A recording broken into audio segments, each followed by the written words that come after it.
Hello, എല്ലാവർക്കും നമ്മുടെ പുതിയൊരു വീഡിയോയിലേക്ക് സ്വാഗതം. ഇന്നത്തെ നമ്മുടെ വീഡിയോയിൽ കാണാൻ വേണ്ടി പോകുന്നത് ഞാൻ എൻ്റെ മോൾക്ക് വേണ്ടിയിട്ട് തയ്ച്ചെടുത്തൊരു കുഞ്ഞുടുപ്പിൻ്റെ വീഡിയോ ആണ്. അപ്പോൾ പെട്ടെന്ന് നമുക്ക് ചെയ്തെടുക്കാൻ പറ്റും. ഇതിൻ്റെ വീതി വന്നിരിക്കുന്നത് 21 ഇഞ്ചും നീളം വന്നിരിക്കുന്നത് 10.5 ഇഞ്ചുമാണ്. അപ്പോൾ നമ്മൾ ബോബിൻ എലാസ്റ്റിക് യൂസ് ചെയ്തിട്ടാണ് ഈ ഡിസൈൻ ചെയ്തെടുക്കാൻ വേണ്ടി പോകുന്നത്. അപ്പോൾ അതിന് വേണ്ടിയിട്ട് നമ്മൾ ബോബിനിലേക്ക് ഈ എലാസ്റ്റിക്കിനെ ചുറ്റി കൊടുക്കണം. കൈകൊണ്ട് തന്നെ വേണം ചുറ്റാനായിട്ട്. മിഷനിൽ ഇത് ചുറ്റാൻ പറ്റത്തില്ല കേട്ടോ, എലാസ്റ്റിക് ഇല്ല, അതപ്പോൾ വലിഞ്ഞുകൊണ്ടിരിക്കും. കൈകൊണ്ട് നമ്മൾ അധികം വലിച്ചു കൊടുക്കാതെ ഒരുവിധം ടൈറ്റായിട്ട് ചുറ്റിയെടുക്കാം. അപ്പോൾ ഇതിൽ ഓൾറെഡി ഇങ്ങനെ ലൈൻസ് പോലെ സെൽഫ് പ്രിൻ്റ് അല്ല, അതിൻ്റെ പാറ്റേൺ അങ്ങനെ വന്നിട്ടുള്ളതുകൊണ്ട് എനിക്കിങ്ങനെ വരയ്ക്കേണ്ടി വന്നിട്ടില്ല. നിങ്ങളുടെ ക്ലോത്തിൽ വരച്ച് കൊടുത്ത് ഇതുപോലെ ചെയ്തെടുക്കാൻ നോക്കണേ, അല്ലെങ്കിൽ ലൈൻസ് ചിലപ്പോൾ നമുക്ക് സ്ട്രെയിറ്റ് ആയിട്ട് കിട്ടണം എന്നില്ല. അപ്പോൾ ഞാൻ ഏകദേശം 1 ഇഞ്ചോളം സ്പേസ് ഇട്ടിട്ടാണ് ഫസ്റ്റത്തെ സ്റ്റിച്ച് സ്റ്റാർട്ട് ചെയ്തിരിക്കുന്നത്. അപ്പോൾ നിങ്ങൾക്ക് കാണാൻ പറ്റും, ഒന്നുമില്ല, മേളിൽ നോർമൽ ത്രെഡാണ്, താഴെ മാത്രമാണ് ഈ ബോബിനിൽ മാത്രമാണ് എലാസ്റ്റിക് കൊടുത്തിട്ടുള്ളത്. അപ്പം നമ്മൾ തയ്ച്ച് വരുമ്പോഴത്തേക്കിനും ഓട്ടോമാറ്റിക്കലി ഗ്യാദേഴ്സ് ഉണ്ടാവും കേട്ടോ. അപ്പോൾ നല്ല എളുപ്പമാണ് ഇതിങ്ങനെ ചെയ്യാൻ വേണ്ടിയിട്ട്, നല്ല രസമാണ് കേട്ടോ കാണാൻ. നല്ല രസമായിരുന്നു കുഞ്ഞതിട്ട് കണ്ടപ്പോഴത്തേനും. അപ്പോൾ നിങ്ങൾ വിചാരിക്കുന്നുണ്ട് എന്തുകൊണ്ടാണ് ഇത്രയും ചെറുത് എന്നുള്ള പോലെ. കാര്യം അവൾ ഇട്ട് കാണുമ്പോഴും ചിലപ്പോൾ നിങ്ങൾക്ക് അങ്ങനെ തോന്നും. വേറൊന്നുമല്ല, അവൾ മുട്ടയിലഴഞ്ഞും ഇങ്ങനെ പിടിച്ച് നിൽക്കുന്ന ഒരു സ്റ്റേജ് എത്തിയിട്ടുള്ളൂ. പിടിച്ച് ഇങ്ങനെ പിച്ച ആ ഒരു ഇത്. അപ്പോൾ അവളിങ്ങനെ മുട്ടയിലഴഞ്ഞ് പോകുമ്പോഴത്തേനും ഉടുപ്പിങ്ങനെ മുട്ടിൻ്റെ ഇടയിൽ വന്ന് തടഞ്ഞിട്ട് ഇങ്ങനെ ഒരു ഇഷ്യൂസ് കണ്ടു. അപ്പം ഞാൻ ഓർത്തു അപ്പോൾ കുറച്ച് ചെറിയ ഉടുപ്പൊക്കെ ഇടിച്ചാൽ മതിയല്ലോ എന്ന് ഓർത്തിട്ടാണ് ഇങ്ങനെ ചെയ്തെടുത്തത്. നമ്മുടെ കയ്യിലൊക്കെ ഇരിക്കുന്ന സമയത്താണെങ്കിൽ രസമാണ്, മുട്ടിൻ്റെ അത്രയൊക്കെ ഇറക്കമുള്ള ഇങ്ങനെ വെച്ചിട്ട് കാണാം. അല്ലെങ്കിൽ പൊടിക്കൊന്ന് നിന്ന് നടന്നൊക്കെ വരുമ്പോഴത്തേനാണേലും രസമായിരിക്കും. ഇതെന്ന് പറഞ്ഞാൽ മുട്ടയിൽ ഇങ്ങനെ എഴഞ്ഞ് ഓടി നടക്കുന്ന സമയത്ത് കാരണം. പിന്നെ ഉണ്ടല്ലോ, ഇതുപോലെ നല്ലതായിട്ട് സ്പേസ് ഇട്ടിട്ട് വേണം ത്രെഡിനെ കട്ട് ചെയ്ത് കൊടുക്കാൻ വേണ്ടിയിട്ട്. അതല്ലെന്നുണ്ടെങ്കിൽ നമ്മൾ അടുത്ത സ്റ്റിച്ച് ചെയ്ത് സ്റ്റാർട്ട് ചെയ്യുമ്പോഴത്തേനും നൂല് വിട്ടുപോകും. അപ്പോൾ ഇതേപോലെ ഞാൻ ഫ്രണ്ടും ബാക്കും ചെയ്തെടുത്തിട്ടുണ്ട്. 3 ലൈൻസായി ഞാൻ സത്യം പറഞ്ഞാൽ ചെയ്തിട്ടുള്ളൂ. ഇത് നന്നായിട്ട് അയൺ ചെയ്തെടുക്കണം. പിന്നെ ഞാനതിൻ്റെ മേൽവശമില്ലേ, അത് ഞാൻ ഓവർലോക്കാണ് ചെയ്തിട്ടുള്ളത്. നിങ്ങൾക്ക് വേണമെങ്കിൽ റോൾഡ് ഹെം ചെയ്യാം, അതും അല്ലെങ്കിൽ നോർമലി മടക്കിയടിക്കുന്ന പോലെ മടക്കിയടിക്കാം. ഇനി ഇപ്പോൾ എടുത്തിരിക്കുന്ന ഈ സ്ട്രാപ്പ് ഷോൾഡറിന് കൊടുക്കാൻ വേണ്ടിയിട്ടാണ് കേട്ടോ. 5 ഇഞ്ച് നീളത്തിനാണ് ഞാൻ എലാസ്റ്റിക് എടുത്തിട്ടുള്ളത്. 7 ഇഞ്ച് നീളത്തിലാണ് ഞാൻ മറ്റേ സ്ട്രാപ്പിൻ്റെ ക്ലോത്ത് എടുത്തിട്ടുള്ളത്. വീതി വന്നിരിക്കുന്നത് 1.5 ഇഞ്ച്. അപ്പോൾ ഏറ്റവും നമ്മൾ ആദ്യം സൈഡ് ഇതുപോലെ ലോക്ക് ചെയ്ത് ഒരു ഗ്യാപ്പ് ഇട്ടിട്ട് എലാസ്റ്റിക് കടന്നു പോകാൻ പാകത്തിനുള്ള ഗ്യാപ്പ് ഇട്ടിട്ട് തയ്ച്ചെടുക്കുക. അതിന് ശേഷം ഇതിനെ തിരിച്ചെടുക്കണമല്ലോ. അപ്പോൾ അതിന് വേണ്ടിയിട്ട് ഞാൻ ജസ്റ്റ് സൂചിയിൽ ത്രെഡ് കോർത്തിട്ട് ആദ്യമേ ഒരു കെട്ടിട്ട് കൊടുത്തിട്ട് ആ സൂചിനെ അതിൻ്റെ ഉള്ളിലേക്ക് കയറ്റി പുറത്തേക്ക് എടുക്കുവാണ്. അപ്പം ചെറിയ ഡോറിയൊക്കെ ഉണ്ടാക്കാൻ, ബ്ലൗസിൻ്റെ ബാക്കിലൊക്കെ കൊടുക്കാൻ ഡോറി പാവാടയ്ക്കൊക്കെ എടുക്കുമല്ലോ നമ്മൾ, അതൊക്കെ നല്ല സ്മൂത്തായിട്ട് ഇങ്ങനെ ചെയ്ത് കഴിഞ്ഞാൽ കിട്ടും കേട്ടോ. അപ്പോൾ സൂചി പുറത്തെടുത്തിട്ടുണ്ട്. ഇനി നമ്മൾ ആ കെട്ടിട്ട ഭാഗമില്ലേ സ്റ്റാർട്ടിങ്, അതിങ്ങനെ പയ്യെ സ്മൂത്തായിട്ട് ഒന്ന് തെന്നിച്ച് കൊടുക്കുക. അപ്പോൾ അത് ഓട്ടോമാറ്റിക്കലി ഉള്ളിലേക്ക് ഇങ്ങനെ ആകും. പിന്നെ നമുക്ക് വലിച്ചെടുക്കാൻ എളുപ്പമാണ്. അപ്പം ഒരു 3-4 ത്രെഡ് ഒരുമിച്ച് വരുന്ന പോലെ വേണം. 1-2 ത്രെഡാണ് ചിലപ്പോൾ പൊട്ടിപ്പോവുകയാണെങ്കിൽ പണിയാവും. പകുതിക്ക് വെച്ച് എങ്ങാനും പൊട്ടുവാണെങ്കിൽ പണിയാവും. അതുകൊണ്ട് ഒരു 3-4 ത്രെഡ് വരുന്ന പോലെ കോർത്തെടുക്കണം. അപ്പോൾ അതിന് ശേഷം ഞാൻ അതിൻ്റെ ഉള്ളിലേക്ക് എലാസ്റ്റിക്കിനെ കയറ്റി വിടുന്നുണ്ട്.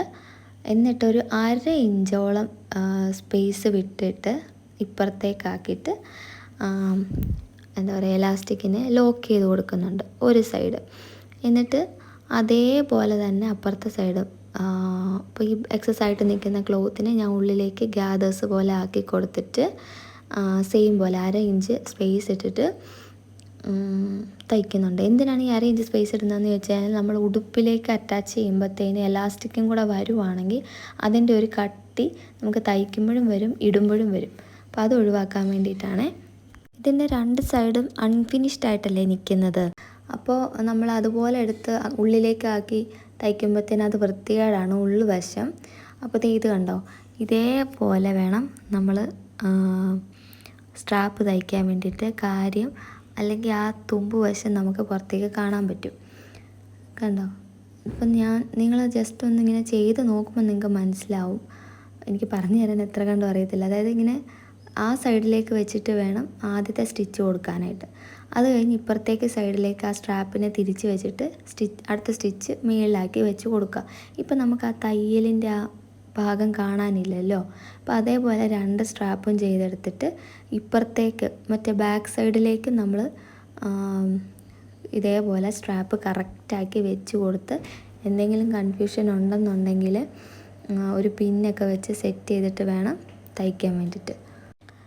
ഈ സ്പേസ് ഉണ്ടല്ലോ, നമ്മൾ സ്ട്രാപ്പ് കൊടുക്കുന്ന സ്പേസ്, അതും അത്യാവശ്യം ശ്രദ്ധിക്കണം. അല്ലെന്നുണ്ടെങ്കിൽ സൈഡിൽ നിന്ന് എപ്പോഴും ഊരിപ്പോകാൻ വേണ്ടിയിട്ട് ചാൻസ് ഉണ്ട്. അപ്പോൾ സ്ട്രാപ്പ് ചീത്ത വശത്ത് ആണ് കേട്ടോ നമ്മൾ അതായത് ഉൾവശത്താണ് നമ്മൾ തയ്ച്ച് കൊടുക്കേണ്ടത്. പുറത്തൂടെ അതിൻ്റെ തയ്യലൊന്നും കാണരുത്. പുറത്ത് കാണുന്നുണ്ടെങ്കിൽ അതിൻ്റെ ആ ഭംഗി അങ്ങ് പോകും. നമുക്ക് ആ ഒരു ഹോം മെയ്ഡ് ലുക്ക് എപ്പോഴും വരും. അതുകൊണ്ടാണ്. പിന്നെ വൈറ്റ് ക്ലോത്ത് ആയതുകൊണ്ട് ആ ചോക്കിൻ്റെ മാർക്ക് പെട്ടെന്ന് ഇങ്ങനെ എടുത്ത് നിൽക്കുന്നുണ്ട്. അതുമൊക്കെ ഒരു അഭംഗിയാണ്. എന്നാലും കഴുകിക്കളഞ്ഞാൽ പോവല്ലോ എന്ന് ഓർത്തിട്ട് സഹിക്കാം. നമ്മളുണ്ടല്ലോ ഈ വാല പോലെ എന്നും പറഞ്ഞ് നിൽക്കുന്ന ചെറിയ ചെറിയ ത്രെഡുകളില്ലേ, തയ്ച്ചിട്ട് ചെറിയ ഗ്യാപ്പ് ഇട്ടിട്ട് നമ്മൾ കട്ട് ചെയ്യും. ഇങ്ങനെ നിൽക്കുന്ന എല്ലാ ത്രെഡ് നമ്മൾ മാക്സിമം കട്ട് ചെയ്ത് ഒഴിവാക്കാൻ ശ്രമിക്കണേ. ഇനി എന്താ, സൈഡ് അടിക്കുക, താഴെവശം മടക്കി അടിക്കുക, അത്രയേ ഉള്ളൂ. ഈ ഒരു ഡ്രസ്സിലെ നമുക്ക് വേണമെങ്കിൽ ഒരു ടീനേജ് അല്ലെങ്കിൽ ഒരു മോഡസ്റ്റ് വേർഷനൊക്കെ ആയിട്ട് നമുക്ക് തന്നെ ചെയ്യാമെന്നുള്ളതേ ഉള്ളൂ കേട്ടോ. ചിലർക്കൊന്നും സ്ലീവ് ഇങ്ങനെ ഇടുന്ന ഇഷ്ടമില്ലായിരിക്കും. അപ്പോൾ സ്ലീവ് അറ്റാച്ച് ചെയ്ത് കൊടുത്തും ചെയ്യാൻ പറ്റുമേ. ശരിക്കും ഇതിൽ ഏറ്റവും ബെസ്റ്റ് പാർട്ട് എന്താണെന്നറിയാമോ? ഞാൻ ചെറുപ്പം തൊട്ടേ എന്ന് വെച്ചാൽ ഒരു 18-19 വയസ്സ് തൊട്ടേ ഞാൻ സ്റ്റിച്ച് ചെയ്യുന്ന ആളാണ്. അപ്പോൾ എനിക്ക് അന്ന് തൊട്ടേ ഉള്ളൊരു പരിപാടിയാണ്. ഇപ്പോൾ ബാക്കി തുണി വരുന്നതാണെങ്കിലും കസ്റ്റമറിൻ്റെ ആണെങ്കിലും അവർക്ക് പിള്ളേരുണ്ടെങ്കിൽ, ഇപ്പം പിള്ളേരുണ്ടെങ്കിൽ ഞാൻ അവർക്കെല്ലാം ഉടുപ്പടിച്ച് കൊടുക്കും. അവരുടെ തന്നെ ബാക്കി തുണിക്കോ അല്ലെങ്കിൽ മെറ്റീരിയലൊക്കെ ഇരിക്കുന്ന വെച്ചിട്ട് ഞാൻ ചെയ്ത് കൊടുക്കുമായിരുന്നു. അപ്പോൾ തൊട്ടേ എനിക്ക് ഭയങ്കര ആഗ്രഹമാണ്, എനിക്കൊരു കൊച്ചു വേണം, എനിക്കൊരു മോള് വേണം, എനിക്ക് അവൾക്ക് തയ്ച്ചു കൊടുക്കാം, അങ്ങനെയൊക്കെ പറഞ്ഞിട്ട്. അപ്പോൾ ആദ്യം എനിക്കുണ്ടായത് മോനാണ്. പക്ഷെ ഞാൻ അവൻ ആരും കാണാതെ ഉണ്ടല്ലോ കുഞ്ഞു കുഞ്ഞു ഉടുപ്പൊക്കെ ഇടിച്ചു കൊടുക്കുമായിരുന്നു. ഞാൻ ഫോട്ടോയൊക്കെ എടുത്ത് വെക്കും, വലുതാകുമ്പോൾ അവനെ കാണിച്ചു കൊടുക്കാൻ വേണ്ടിയിട്ട്. എനിക്കത് ഭയങ്കര ഇഷ്ടമാണ്. അപ്പോൾ അത് കഴിഞ്ഞ് രണ്ടാമത്തത് മോളായപ്പോൾ ഞാൻ ഭയങ്കര ഹാപ്പിയായിരുന്നു. അപ്പോൾ തയ്ക്കുന്ന ഒരുവിധം എല്ലാ ആൾക്കാർക്ക്, സ്ത്രീകൾക്ക് പൊതുവെ അവർക്കൊരു സ്വപ്നമായിരിക്കും അല്ലേ, ഒരു മോള് അവരെ ഉടുപ്പിച്ച് ഒരുക്കി നടത്തുക എന്നൊക്കെ ഉള്ളത്. എനിക്കറിയാം അല്ലാത്ത സ്ത്രീകളും അങ്ങനെയാണ്, മക്കളെ ഇങ്ങനെ ഭംഗിയായിട്ട് കോംബോ പോലെയൊക്കെ ഒരുക്കി കൊണ്ടുവരിക എന്നുള്ളത് അല്ലേ, രസമാണ്. എനിക്ക് ഭയങ്കര ഇഷ്ടമാണ് കേട്ടോ അതൊക്കെ. പിന്നെ കുഞ്ഞുങ്ങൾക്കായിട്ട് നമ്മൾ തയ്ക്കുമ്പോൾ ഒരു പ്രത്യേക ഒരു സന്തോഷമാണ്. കാര്യം അവർക്കത് ഇഷ്ടപ്പെട്ടെന്ന് കാണുമ്പോഴത്തേന്, വലിയവരെ പോലെയല്ല, വലിയവർ ചിലപ്പോൾ ഇച്ചിരി കംഫർട്ടബിൾ അല്ലെങ്കിൽ കൂടെ ചിലരിടും. പക്ഷെ കുഞ്ഞുങ്ങൾ അങ്ങനെയല്ല. കുഞ്ഞുങ്ങൾ കൂടുതൽ അവർക്ക് കംഫർട്ടബിൾ ആണെങ്കിൽ മാത്രമേ അത് ഇടാറുള്ളൂ. അല്ലെങ്കിൽ അവരെപ്പോഴും പറഞ്ഞുകൊണ്ടിരിക്കും, കുത്തുന്ന് ചൊറിയുന്ന്, എനിക്കിത് വേണ്ട, എനിക്കത് വേണ്ടെന്ന് പറഞ്ഞുകൊണ്ടിരിക്കും. അപ്പോൾ നമ്മുടെ ഡ്രസ്സ് ഇവിടെ റെഡി ആയിട്ടുണ്ട്. ഇത് നന്നായിട്ടൊന്ന് അയൺ ചെയ്തൊക്കെ എടുക്കണം. അപ്പം നമ്മുടെ ഔട്ട്ഫിറ്റ് ഇതാ റെഡി ആയിട്ടുണ്ട്.